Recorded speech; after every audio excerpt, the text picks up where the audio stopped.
great career in the NHL, and of course the World Hockey Association those years with the Winnipeg Jets. Bobby Hull signing an autograph here for one of our cameramen. What else is new, Joe? You signed all these autographs over the years. Bobby, many memories for you in this building, and which one can you pick out? Oh, I think more so that here in this building, that day in June down at Portage in Maine when Ben Hatskin brought me here to Winnipeg, and I signed in the WHA and for the Winnipeg Jets in front of that huge throng down there at Portage in Maine. That was indelible and always will be in my mind. All right, greatest game. It may not have been a World Hockey Association game, but that game against the Russians? Oh, absolutely. Right here in this building, the people from the drop of the puck were never in their seats. When they dropped the puck, we grabbed it, and away we went. We played our line, Alfie and Anders, Lars Erik and Mike and I played against Harlamov, Petrov, and Mihailov with Vasiliev and Gusev. And I want to tell you, that was some hockey game. Those people never sat in their seats during those 3 periods. We beat the Soviet Union, that Red Army team, 5-2. Our line, I think, got all the goals that night. I think you're absolutely right. Now, were the fans as boisterous now as, well, let's take a look at the monitor. There you go. Not then as now. They're 1,000th goal right there. That was in Quebec in March sometime. 1,000. Oh, man. My arms get tired now shooting those in. The fans weren't quite as boisterous back then because we got more younger fans, and I think they've been watching those people in Chicago, and those people in Chicago are second to none as far as noise is concerned, and they want to do the same thing. You know, I may get in trouble with this next question. I know when your son Brett was in Calgary, you didn't hide your feelings about Terry Crisp. He's now in St. Louis with Mike Keenan. What's your thoughts on Mike? Well, you know, I don't know Mike Crisp as well as Mike Keenan as well as Terry Crisp. I played against Crisp, and I've listened to Crisp talk, and I told Brett when he signed in Calgary that it was the wrong team. Now in St. Louis, I know Keenan has made a lot of wholesale changes, and I don't think that's good for a team. I haven't really talked to Brett. We don't discuss those kind of things.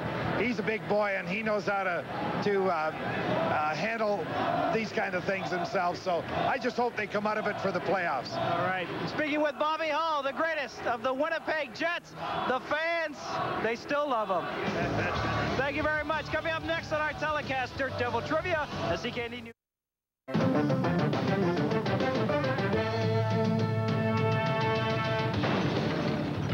Dirt Devil presents Red Hot Trivia. Brought to you by Dirt Devil, makers of the MVP vacuum. Nothing escapes the power of a Dirt Devil. Which 3 players did Buffalo draft in the first round of the 1982 draft? We'll have the answer right after this. Which 3 players did Buffalo draft in the first round of the 1982 draft? Need a hint? 2 of the 3 players are still in the NHL. In 1982, Scotty Bowman's first pick was the only defenseman to jump from high school to the NHL. Phil Housley was picked 6th overall, and he collected 66 points in his rookie year. The feeling I had going into training camp was all the horror stories about the minor leagues, so I got my butt into pretty good shape, and I was probably one of the top players there in physical shape, and I think that helped me quite a bit to make the Buffalo Sabres. Buffalo's next pick was in the 9th spot, and they selected a forward from the Victoria Cougars.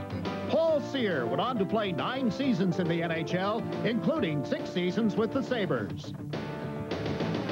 Buffalo's final pick in the first round was the 13th pick, and they selected a left winger who became the 3rd highest scorer in Sabres history. Dave Andreychuk scored 348 goals in 11 seasons with Buffalo. Phil Housley, Paul Cyr, and Dave Andreychuk, 3 first-rounders from 1982. Another Red Hot Trivia.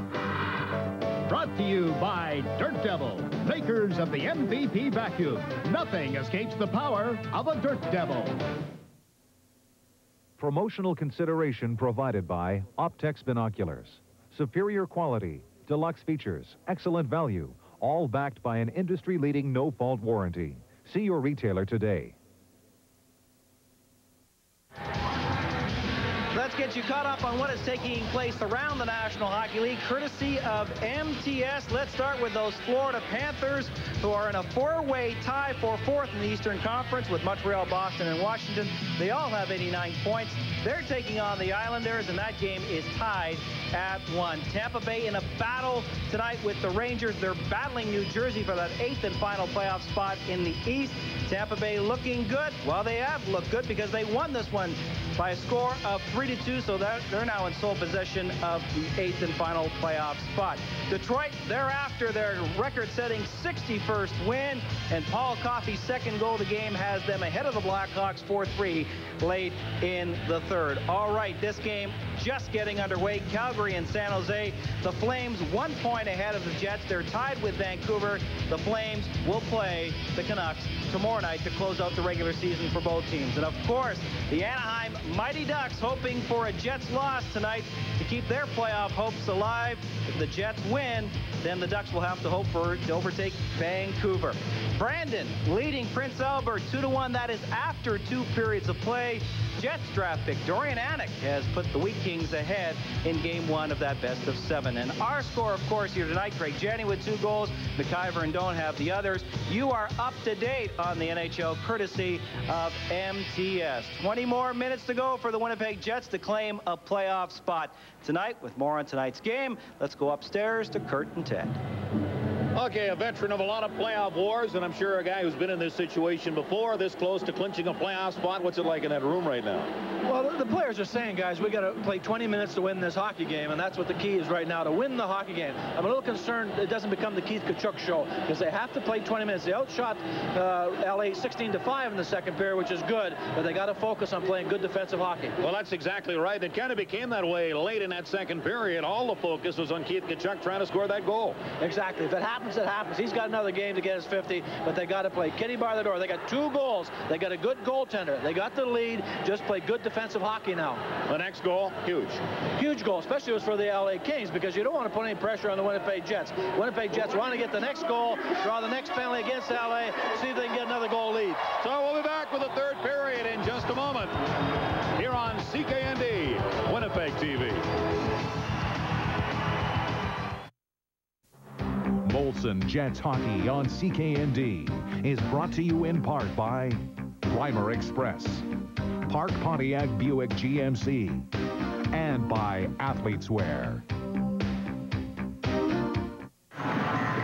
Keith Tkachuk has had 6 shots on goal in his hockey game. 4 of them in that second period. He's yet to score, but he did draw an assist on the opening Jet goal. The Kings scored the first of the game, Robert Long, with the assist going to Kevin Todd. Then it was Craig Janney's 19th from Tkachuk and Numminen. And then the Jets moved ahead on a power play goal. Janney from Olczyk and Numminen. So Janney has 2 on the night. In the first period, the Kings outshot the Jets by 1. In the second period, the Kings tied at Ray Ferraro's 28th. Then Norm McIver got his 7th from Shannon and Korolev. And the final goal was scored by Shane Doan, his 7th from Ian Fraser. The Jets 1 for 1 on the power play, but do have 1 minute and 30 seconds of power play time to open his third, as Slaney is in the penalty box serving an interference penalty. 4-2, the Jets lead. Olczyk, Tkachuk, and Janney up front in a power play. Numminen back with McIver. It's Lafayette and Todd in a penalty-killing roll up front for Los Angeles. Here's McIver. Takes it in behind his goal. Now looks for room.